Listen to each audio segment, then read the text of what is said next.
Hey, my name is Mr. Freedom of Expression. I'm a current student of the BART HECP network, a future journalist. I've always dreamed to work in Russia, Belarus, Kyrgyzstan or Slovakia. And after 1991 collapse of the Soviet Union, my dream can become true. Finally, freedom will expand of these post-socialist countries. As for my pre-diploma practice, I'm going to travel to some post-Soviet countries in order to find out to which extent freedom of expression has improved there, as I think that it is an important part of any society. Well, the first country I go to is Slovakia. What is the best way to find out about the freedom of speech in the country? Let's look at the statistics. A Reporters Without Borders said that after the murder of the journalist in February 2018, Slovakia dropped from 17th place to 27th in the ranking. Maybe I should ask people what they think about it. What do you think about freedom of expression in Slovakia? As everybody knows, Slovakia is considered as a democratical state in the European Union, but I really doubt it that we live in democracy, in a real democracy, because as we know, at the end of February, the Slovakian investigative journalist Jan Kuciak was killed with his fiancée at their house because of the article he wrote. He had written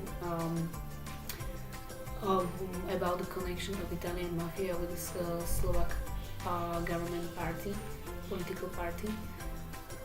I think that with this murder, the human rights as freedom of speech, freedom of expression were violated, and this murder was meant to warn everybody in Slovakia that if we are against the political party or whatever, if we are against the main ideology, we should totally shut up and we should continue with our lives if we want to stay alive and we want to have our relative ones or loved ones. So that's why I consider that we should fight for our rights, and we should totally fight against the censorship. I think the reaction after murder of the journalist proves that there is maybe even too much freedom of expression. I mean, everybody claims that there is no freedom of expression in Slovakia. But in fact, Jan Kuciak was given the information for his articles freely also from state's institutions, and state did not try to prevent him from doing his job. So the government actually respected his freedom of speech. Nobody talked about freedom of speech being limited in France after Charlie Hebdo. So why should we claim now that there is no freedom of speech in Slovakia? I think I need to visit more countries to get a true picture of the problem. Here I am, Moscow, the capital of Russia. On my way to the main square of Moscow, I looked through some official documents. Well, documents say that in Russia freedom of speech is the right to freely search, receive, transmit, produce and disseminate information by any lawful means.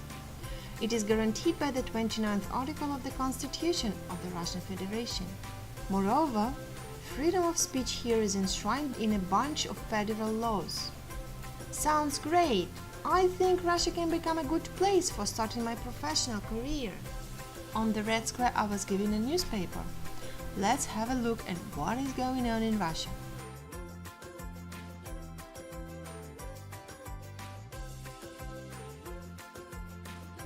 Oh no! Everything is not what it seems.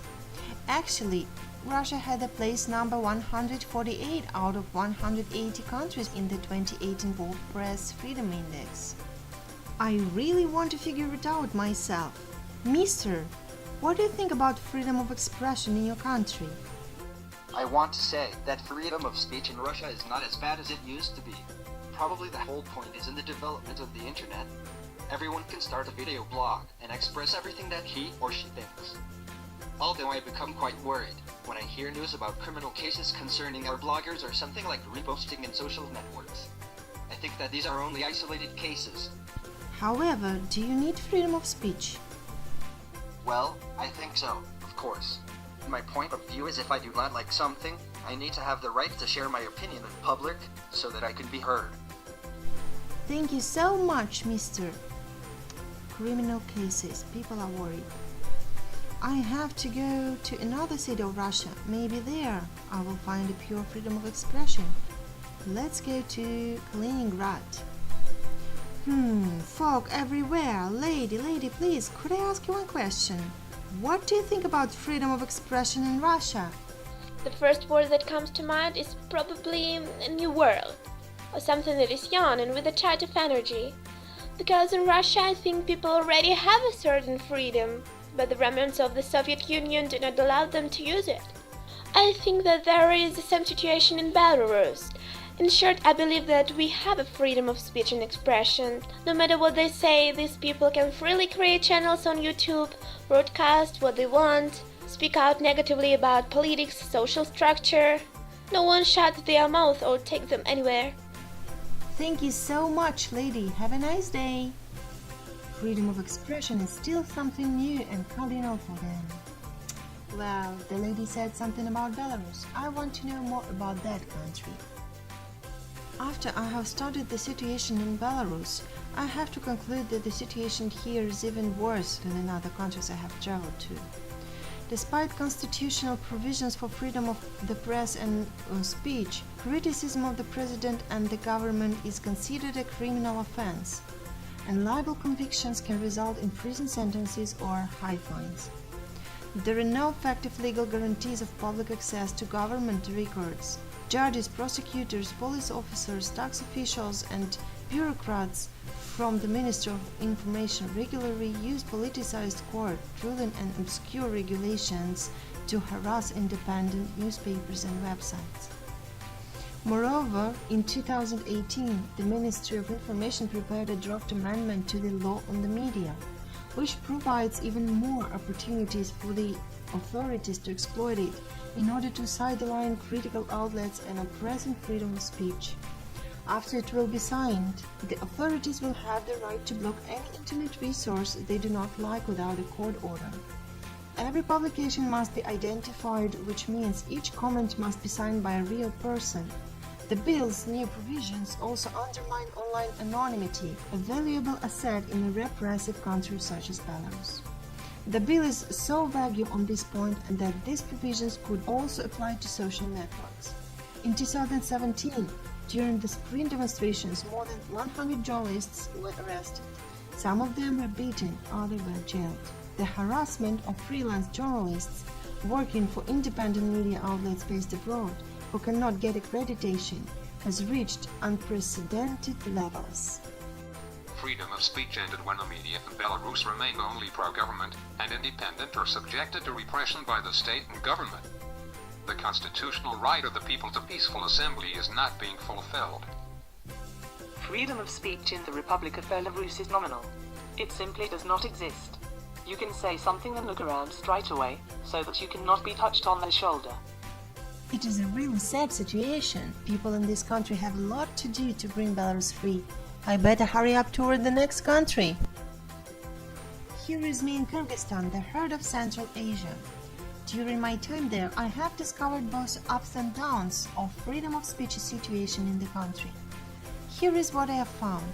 Despite some openings over the past decade, Kyrgyzstan's media environment remains constrained by restrictive laws, political influence, and limited diversity. Courts often levy excessive administrative punishment on articles critical to authorities, and public media appear to be increasingly used for political ends.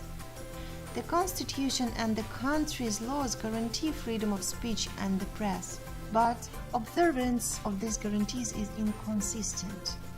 Situation is relatively better than other countries in this region, yet Kyrgyzstan has a lot to pick up and improve. Let's ask some natives what is going on in their country.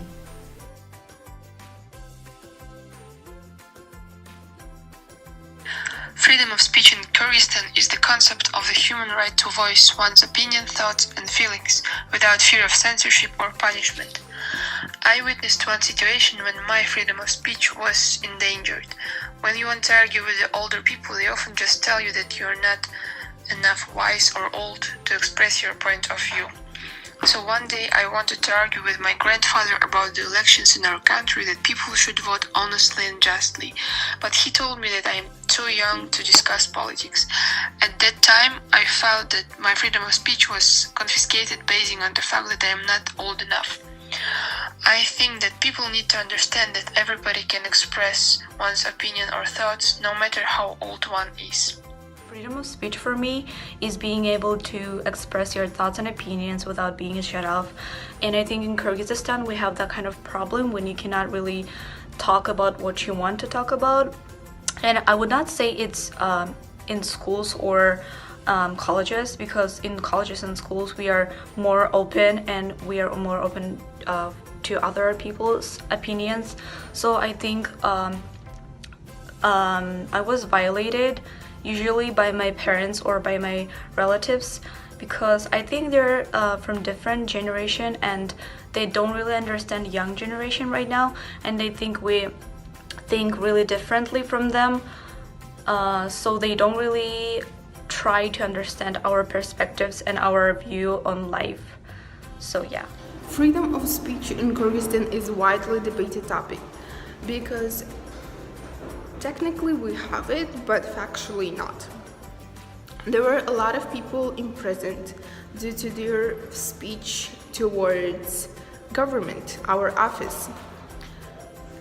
Many people would disagree with president's policies and they would be imprisoned.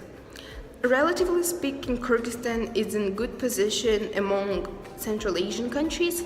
We have more freedom of speech than Kazakhstan, Tajikistan, Uzbekistan, but we still struggle.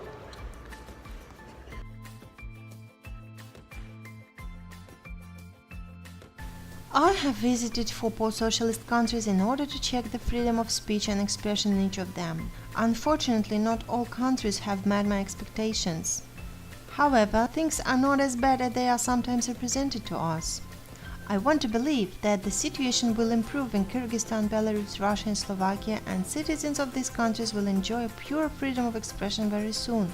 For my part, I will definitely return to every country I have visited, and I will check everything once again, but will do it as a graduate student of BART HESP Network University.